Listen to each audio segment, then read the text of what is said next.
112টি উপজেলা নির্বাচনের তফসিল চূড়ান্ত করেছেন, যার মধ্যে 21টি উপজেলাতে ইভিএম মেশিনের মাধ্যমে ভোট গ্রহণ অনুষ্ঠিত হবে। বাকিগুলোতে আপনার স্বচ্ছ ব্যালট বাক্স এবং ব্যালট পেপারের মাধ্যমে ভোট গ্রহণ অনুষ্ঠিত হবে।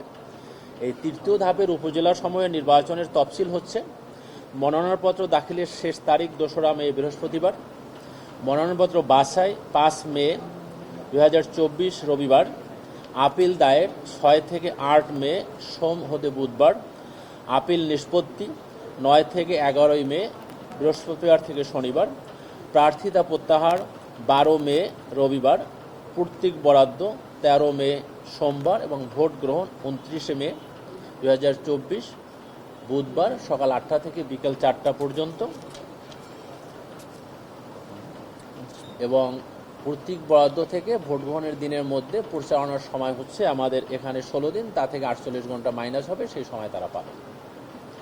এটুকুই ছিল তফসিল। এবং এক্ষেত্রে রিটার্নিং অফিসারের দায়িত্ব পালন করবেন নির্বাচন কমিশনের নিজস্ব কর্মকর্তা, যারা জেলা পর্যায়ের অতিরিক্ত জেলা নির্বাচন কর্মকর্তা হিসেবে দায়িত্ব পালন করেছেন তারা, এবং অঞ্চলে যারা অতিরিক্ত আঞ্চলিক নির্বাচন কর্মকর্তার দায়িত্ব পালন করছেন তারা। অবশিষ্ট ক্ষেত্রে আমাদের জেলা পর্যায়ের অতিরিক্ত জেলা প্রশাসকদের মধ্য থেকে জেলা প্রশাসক যাদেরকে মনোনীত করবেন তারা। তবে কোনো ক্রমেই একই কর্মকর্তা একাধিকবার রিটার্নিং অফিসারের দায়িত্ব পালন করবেন না। অর্থাৎ আগে যিনি অতিরিক্ত জেলা প্রশাসক যদি হয়ে থাকেন, তাহলে এবার হয়তো অতিরিক্ত জেলা প্রশাসক রাজস্ব বা অতিরিক্ত জেলা ম্যাজিস্ট্রেট বা অন্য কেউ হবে। এভাবে নির্দেশ। যে বিষয়গুলো পত্রিকায় এসেছেন, এটা নিয়ে মাননীয় কমিশন সকালে অনানুষ্ঠানিক বৈঠক করেছেন, সেখানে তারা কিছু সিদ্ধান্ত গ্রহণ করেছেন। যে সিদ্ধান্তগুলো আমরা ইতিমধ্যে বাস্তবায়ন শুরু করেছি। আশা করি এগুলোর বাস্তবায়ন দৃশ্যমান হলে আপনারা এই প্রশ্নের উত্তরটা পেয়ে যাবেন।